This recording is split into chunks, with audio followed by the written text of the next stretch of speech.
Hello, je suis Quentin DM, photographe et vidéaste indépendant. Vous êtes sur mon vlog, bienvenue. Je vous propose de suivre avec moi mes journées et mes aventures. Et aujourd'hui, on va faire un petit tour en voiture afin de tester le GH4 que je viens d'acquérir.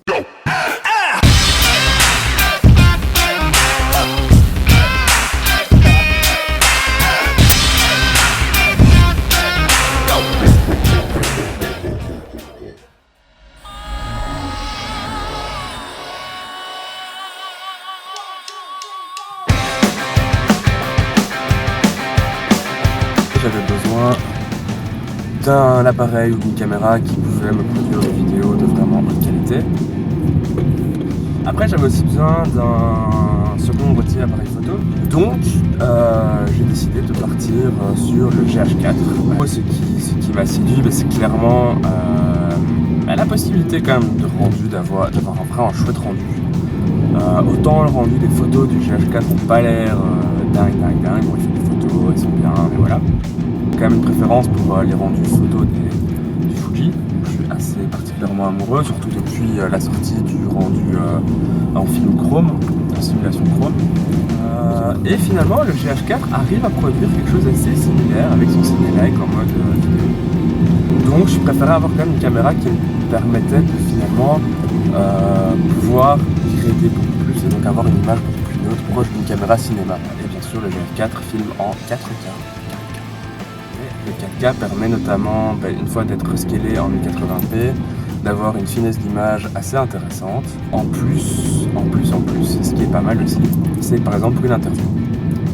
Je vais le faire maintenant d'ailleurs. Il y a la possibilité de recropper, ce qui permet en fait tout simplement d'avoir différentes valeurs de champ. Je suis désolé, je fais beaucoup de les conduire et parler, c'est pas l'habitude. C'est aussi pas mal pour tout ce qui est stabilisation d'image en post-processing. J'en fais pas mal. Ou des tremblements, pour les trucs de métal. Ouais. Ceci. Benoît.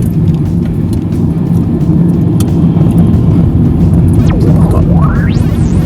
Donc une des premières features assez intéressantes de ce GH4, c'est son écran pivotable qui me semblait tout à fait nécessaire pour pouvoir faire de la vidéo. C'était aussi un argument qui a vraiment pas mal compté dans le tableau, notamment par rapport au 5D.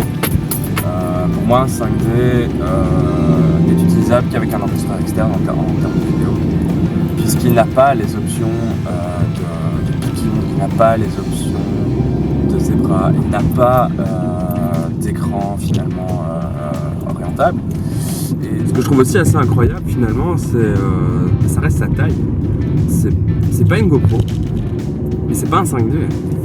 Ce qui permet de vraiment aller le chercher et y aller le mettre dans des endroits assez improbables pour aller trouver des angles comme celui-ci.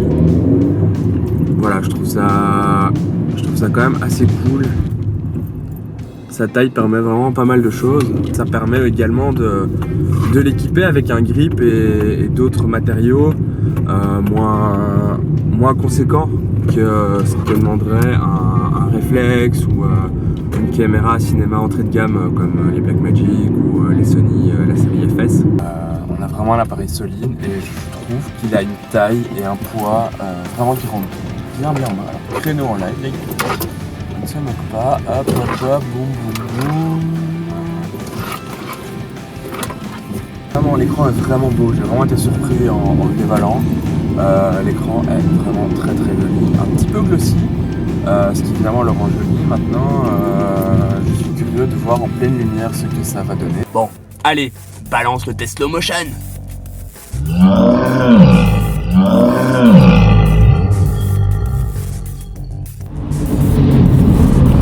Quelques mois plus tard. Voici donc quelques mois après et bien le GH4 tout à fait à la hauteur de mes espérances. Il permet d'être utilisé directement en sortie de la boîte. Pas besoin de lui donner tout un tas d'accessoires pour fonctionner un petit peu correctement. L'écran est pas mal personnalisable, il est tactile en plus.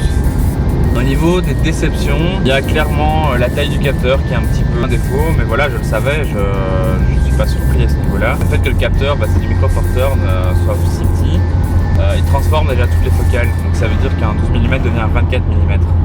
Donc si on veut vraiment avoir un angle un peu plus large, On doit pratiquement partir dans du fisheye et le fisheye dans la gamme des Micro Four Thorn, il n'y en a pas des masses. L'autre chose, c'est que forcément du coup, vu que le capteur est plus petit, toute l'image est projetée comme si c'était le centre finalement d'un full frame, et ici on a juste le centre de l'équivalence full frame, ce qui fait qu'au final on se retrouve avec une image avec très peu de profondeur de champ.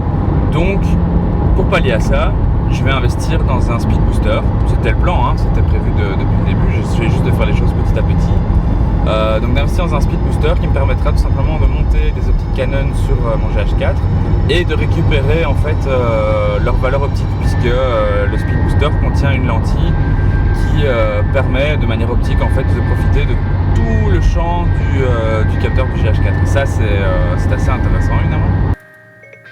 Siri, est-ce que c'était une bonne idée d'acheter le GH4 de Panasonic? On ne change pas une équipe qui gagne.